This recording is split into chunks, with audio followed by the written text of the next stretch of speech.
Hey YouTube, Brandon here with Nixon Reptiles, and in today's video I want to go over the ARS Mini 130 rack. It's the newest rack that they've came out with. Overall, I have to say I love it. Alright, thanks for checking out the video. See you in the next one.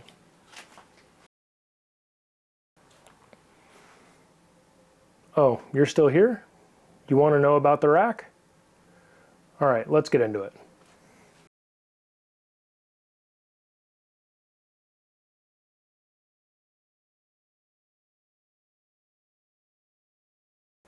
So let's talk about the Mini 130 and compare it with the ARS 1065 as well as one of the Sea Serpents racks. One thing a lot of people consider when they're thinking about racks is the price. So let's talk about that first. The 1065 with insulated panels comes in at a little over $2,500, which breaks down to just under $40 per tub.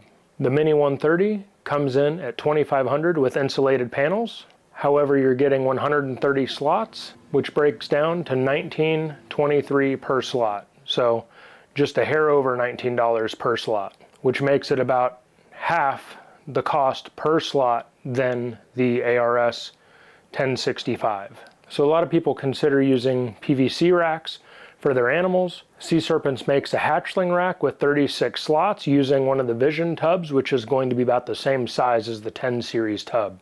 So the Sea Serpents rack is 36 tubs for $875, which breaks down to $24.30 per slot, so just a hair over 24 bucks, making it a bit more expensive than the Mini 130 and a little bit less expensive than the 1065 per slot. So let's talk about assembly. Everybody's put together a PVC rack, and we all know how frustrating those can be if things don't line up the right way. Next thing you know, there's a screw going through the side of the panel.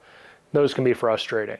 So for the sake of the comparison, we're just going to be talking about putting together the ARS 1065 and the ARS Mini 130. The ARS 1065 comes in enough pieces to make you go mad. It feels like you're building a Lego set. The first time you do it, it's awful.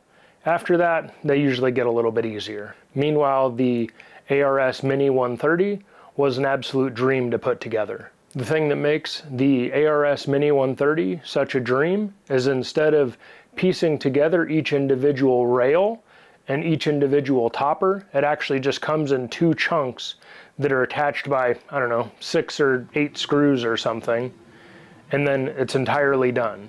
It's a very quick process to put together, which is a huge contrast from the 1065, where you have each individual slider, each individual top, each individual backing. I mean, there's quite literally so many extra levels to put together a 1065, and it takes so much more time. It's pretty frustrating. So another important factor when considering what rack works out best for you is the size. So let's get into it. All right, so here we have the 65 series tub, and right next to it, the Mini 130. As you can see, they're both about the same length. This one, however, is probably about twice the width, and they are about the same height as well. And as you can see, we have our little friend here, a banana leopard clown, possible het pied. Still waiting to send in a shed to figure out if she's het or not, so we will figure that out sooner or later. But I just wanted to bring her out for a kind of comparison to show you how big of an animal you can really fit in these tubs, because that's always something you want to consider, right?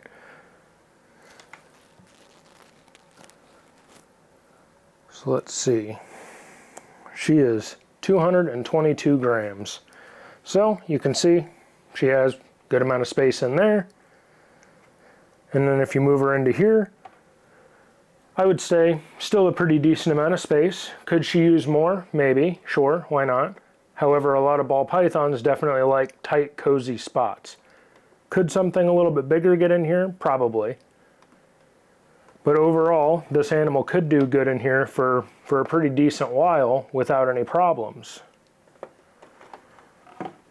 The huge benefit I see here is that you could produce your season's worth of hatchlings, put them in this size tub for about half the cost, and raise them up until they're 400 grams probably, at which point hopefully most of them would have sold. So in reality, this tub could last you for a good while. Now, is it the only tub that you need? I'm not sure. You could have it for a while. If anything gets too big, you can always upgrade them and put them in a 5540 or something like that.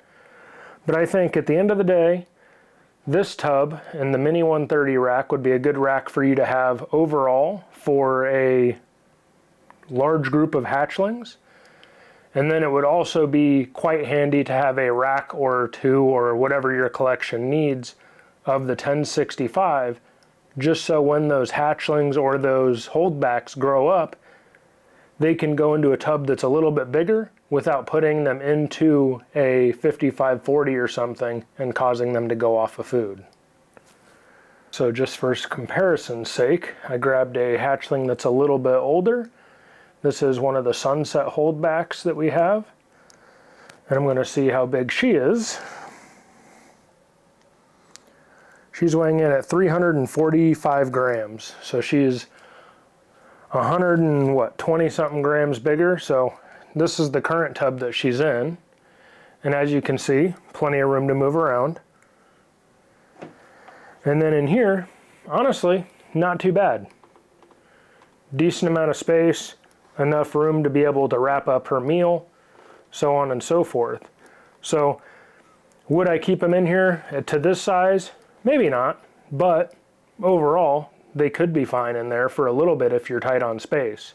So in reality, you could really push out the use of these tubs, but overall I would still think that having both of these racks is super beneficial. And just because we gave that banana clown so much airtime, I'll bring her in for a quick little view too. Such an awesome project.